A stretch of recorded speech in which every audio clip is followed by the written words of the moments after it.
Millionaire మీరు చూడండి. Just కొన్ని డేట్ ఆఫ్ బర్త్లు అలా చూస్తున్నాము. 2 నెంబర్ ఉంటుంది కదండి మనకు క్యాజువల్గా 1992 లేకుంటే 1982 అంటే ఆ డేట్ ఆఫ్ బర్త్లు ఉన్న వాళ్ళు చూడండి.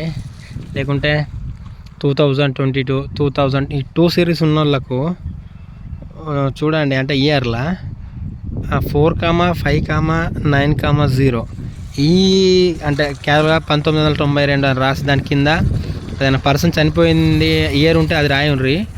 అలా రాస్తే 2కు ఆపోజిట్ ఉన్నది 4590 ఇది సెట్ అవుతుంది క్యాజువల్గా. మీరు బాగా అబ్జర్వ్ చేయండి. ఇప్పుడు 2000లో పుట్టిన ఒక వ్యక్తి ఉన్నాడు, క్యాజువల్గా ఎప్పుడు చనిపోయిండు అని. లేకుంటే 2005లో చనిపోయిన వ్యక్తి 2022లో చనిపోయాడు. అంటే దీనికి ఆపోజిట్గా సెట్ అవుతున్నాయి అన్నట్టు. 2 ఉంటే పైన, కింద వచ్చేసరికి 4590. ఆ 2కు 2 కూడా ఆపోజిట్ అవుతుంది ఒక్కొక్కసారి. అంటే 24590 ఈ ఇయర్లో ఉన్నదే చనిపోతారు అండి. కొంచెం చూసుకోండి, డిఫరెంట్ ఇది.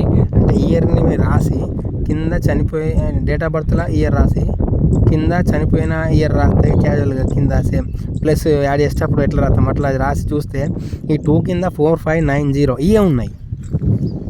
ఇది మహాసముద్రం అండి న్యూమరాలజీ. నిజం, మనిషి ఎట్లా చనిపోతుంది అనేది కూడా చాలా చాలా డిఫరెంట్ అండి.